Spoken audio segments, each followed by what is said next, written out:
Hello and welcome back to my layout. I'm Charlie. So today we're going to be talking about controllers and how we got from this type of controller to that type of controller in a short period of time.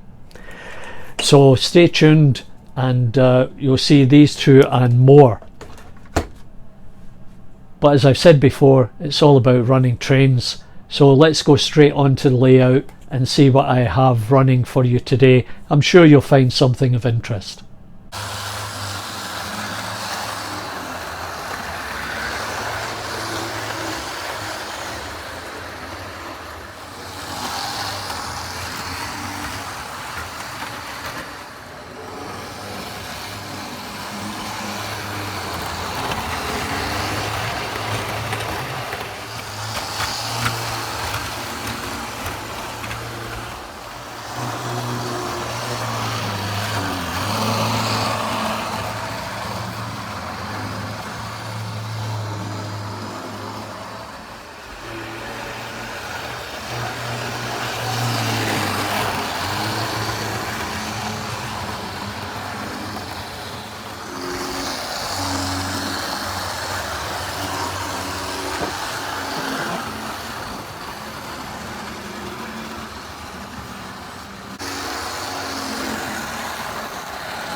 When I first started collecting or considering building a model railway, I purchased this H&M unit at a model railway show here in Toronto.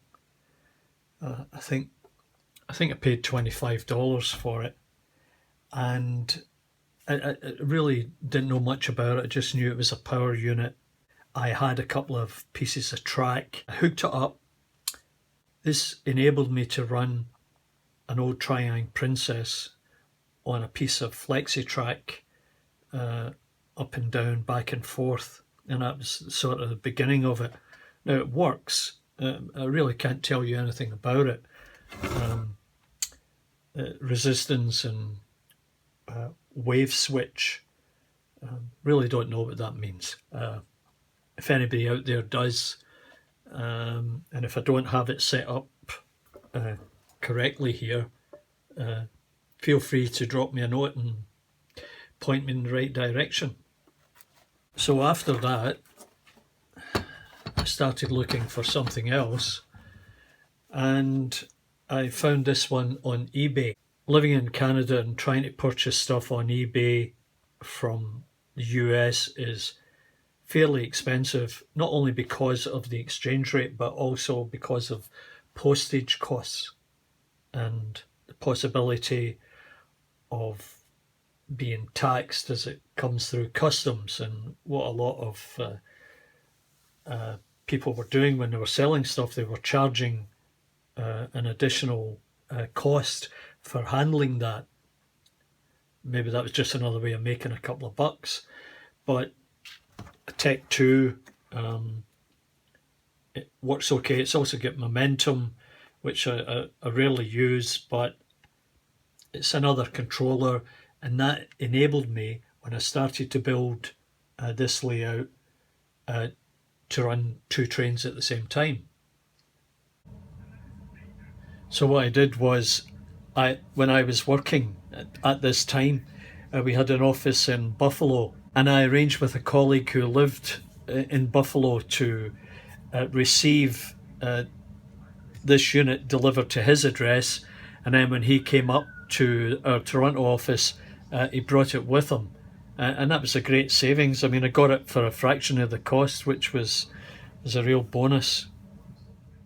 I started watching John's Amazing Trains, and if you're familiar with John and his website, he does some great and wonderful stuff with older locos. He can provide you with new wheel sets for some of the early Triang locomotives, shunters and the Blue Pullman, etc., etc. And he's a great resource. And you know, I miss his YouTube videos. I'm not sure what's happened with him, but he hasn't been posting on YouTube for some time now. And I've asked a couple of people, but nobody's come up with any answer to it.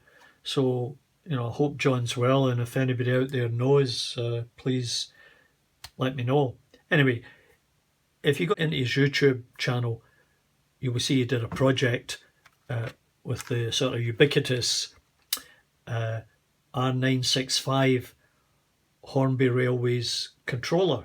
And I guess everybody had one of these at one point, and probably still have, and may have them in a box under your layout, or maybe you're still using them.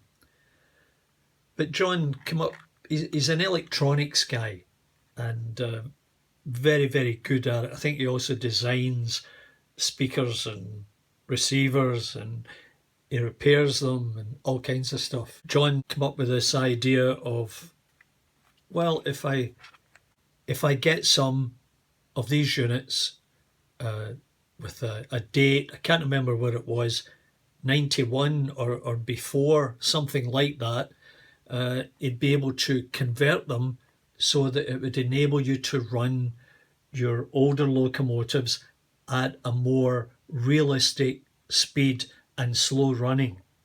So I thought this is really interesting.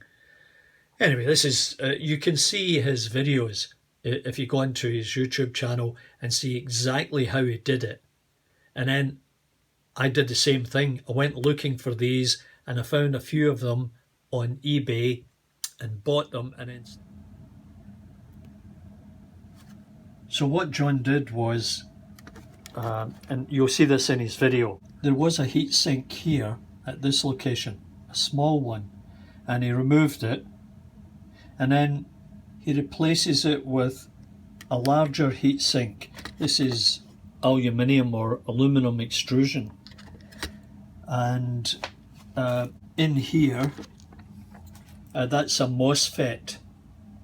So once you drill through the back of the PCB and put that screw in or bolt, then get the nut on and tie it down, then what you have to do is, where you had the heat sink, you have to rewire it to link it up to that MOSFET. And you know, the heat sink takes all the heat out of it, and that's what assists in enabling the better control of the locomotives. Other things you had to do was change the power source, or how the power is delivered to the printed circuit board, and that way you cut off some of the tracks and then replace it with this jumper that I've got in there. And then another two here. Now they're coming from this switch here for the power on and off, and you switch that over to where the power goes out onto the track. So it's really very interesting, and a worthwhile exercise to go through. It doesn't really cost much. You should be able to get some of these heat sinks from an old unit, an old electrical component, and cut it up, as long as you can get the box over the top. So you have to get the top back over this new heatsink, and it requires you to cut out some of the reinforcement plastic here, but that's not a big deal, as long as you have a sharp knife or wire cutters, you can chop away at some of this reinforcement, and then it will go back over and it's not a problem and you're ready to go. I think I'll be going with the John's Amazing Trains and the more modern model of that from China. I'll certainly add the link to John's Amazing Trains where you see him demonstrating how to make this modification to these older Hornby or Triang railway controllers, and I'll also give you a link to the one that I did myself, and you can see what the outcome is. But you know, you can clearly see here that Black 5 is pulling 4 coaches, and there's actually, it's a 6-coach set. So unfortunately in these two I'm missing the hoops now. I'm not really sure when that might have happened. I don't remember them coming this way, but so as you can see, the little unit certainly is able to control the speed of the loco so that it runs smoothly at a slow speed. I'll just let that run while we move on here. Before I do, I must take my hat off to the guys at Budget Model Railways, because you know, they showed a video of one of these little units, and I tried to purchase one from them, but they weren't actually supplying them. They got them from China. So I started doing a little bit of research on that, and I found that I could get something through Amazon, and what I actually came up with was this. Now the problem, as it turns out, this will only power your loco in one direction, and that really doesn't work. So it wasn't the exact model of variable power unit that I was looking for. However, you are able to purchase you know, a toggle and direction controller to add on, but I'm not really sure how I'd be able to do that on this little unit. It might be simple enough, but it's a little bit beyond my technological abilities. So there are various types of these available on eBay, Amazon, if you look for them, and they're relatively inexpensive. I don't know whether this one costs, it probably cost under $10, and it's great value, and all you have to do now is get a box for it. And that's where Budget Model Railways come in. They've 3D printed these little control boxes with the input, track, the speed controller and the direction toggle. I can remove this from its little aluminium or stainless steel box and drop it right into this 3D printed box, and there's a couple of holes in the bottom to screw it down, so everything is cool. So you can buy additional components like that if you require them, and toggles. So here's the toggle for stop, forward and reverse, and it's got some pins in the back that you can solder some wire to, and just as they have there, I'll need to find a way to get this connected to this little controller, and that would be an additional controller for me. After that, or in between, a friend of mine was building this enormous 20 by 30 foot layout at his cottage, and he made everything digital. So he converted all these locomotives, or the ones that he purchased in recent years, they were DCC ready. And I think it was on Hatton's that I found this digital controller, and it was really cheap. It was on special. I bought it, and I bought a chip that I thought, I'd love to be able to put this into one of the old Triang Princesses, but I've not got around to it, and I'm really not sure if I will, because I think it'd just be cost inhibitive trying to convert all of these locomotives that I have. And in addition,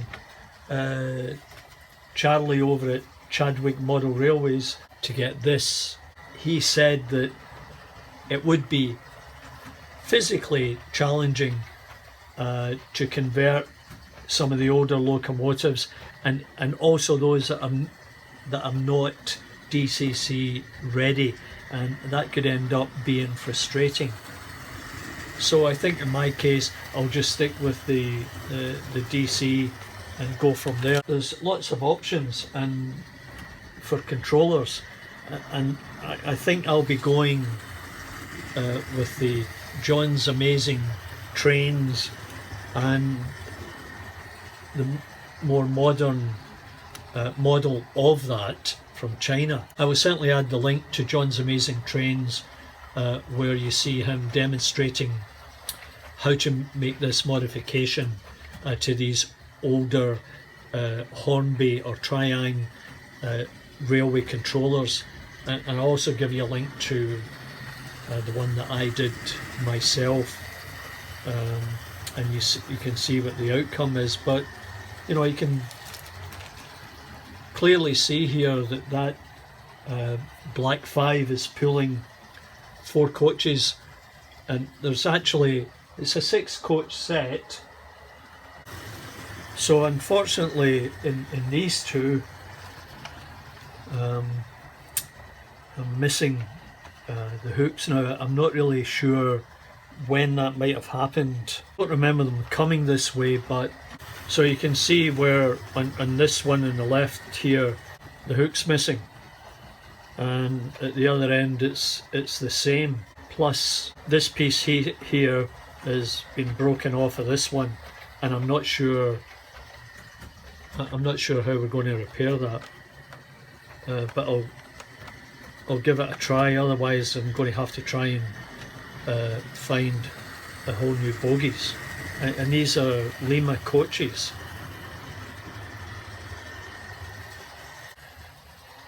Anyway, as you can see, there's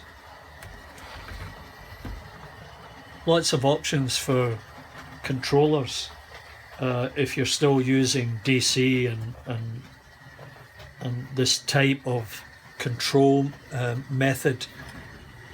Hopefully at some point I'm going to be able to have some kind of a table where I can screw these into, so that they're not sitting up here on top of the layout. Anyway, I thought you would find that interesting, and a little change from just running trains. So I'll run a few more trains just for added value, and we'll look forward to seeing you next time. Thanks very much. Please remember to subscribe and ring that bell. Bye for now.